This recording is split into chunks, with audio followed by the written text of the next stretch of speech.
Hello out there, everybody. My name is Sherry. I'm Keto on a Budget. I do weekly budget grocery hauls. I do meal preps, and I do budget tips. Today is Budget Tip Wednesday. Yay!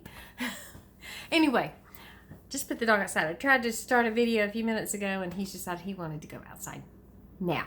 So he's probably going to start barking when he pulls up here. But I wanted to tell you my budget tip for this week, and that is to keep a tally. If you don't do, or you're not doing grocery pickup at Walmart or Kroger or one of the stores that has the availability of grocery pickup, which is awesome because it saves on your impulse shopping. But when you do your grocery shopping, if you're doing it in person, make sure you have a list and keep a running tally of what you have. Use the calculator on your phone. Just take a calculator in with you and keep a running tally. But round up. For example, your $1.59 item becomes $2. Your $7.75 item becomes $8. So you round. I do that all the time. I round up, so I've got a good idea of where I'm at. And by rounding up with the calculator, I don't lose track. I have tried to do it in my head many times, and I usually come out a little below what they have because I have forgotten to add something in, or I lost track of where I was at. So having a calculator with you, either on your phone or an actual physical calculator, is an awesome idea. But make sure you round up and keep a running tally so you know where you're at.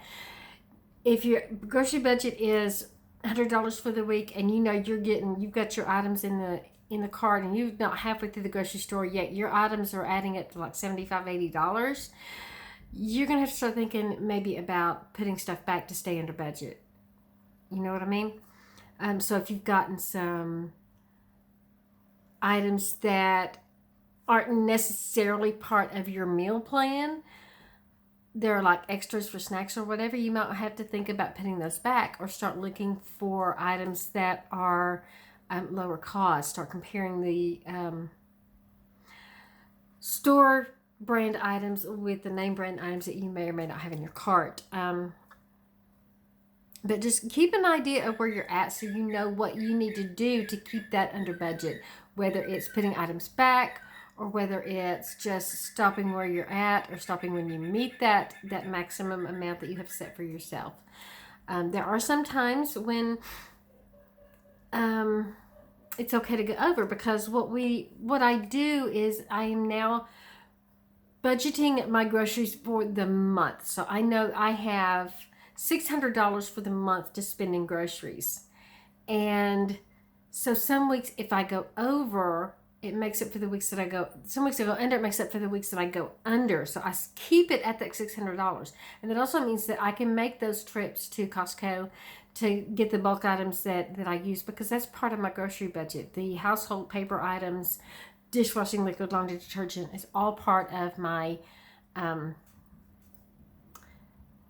grocery budget.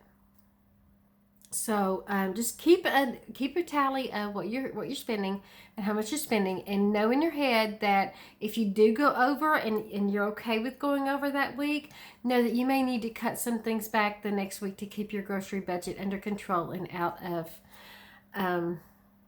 stuff, and not have to pull it out of your bill money to pay that, or pull out your credit card and put something on the credit card because you went over in the grocery budget. I've done that many times, and I'm not doing it anymore.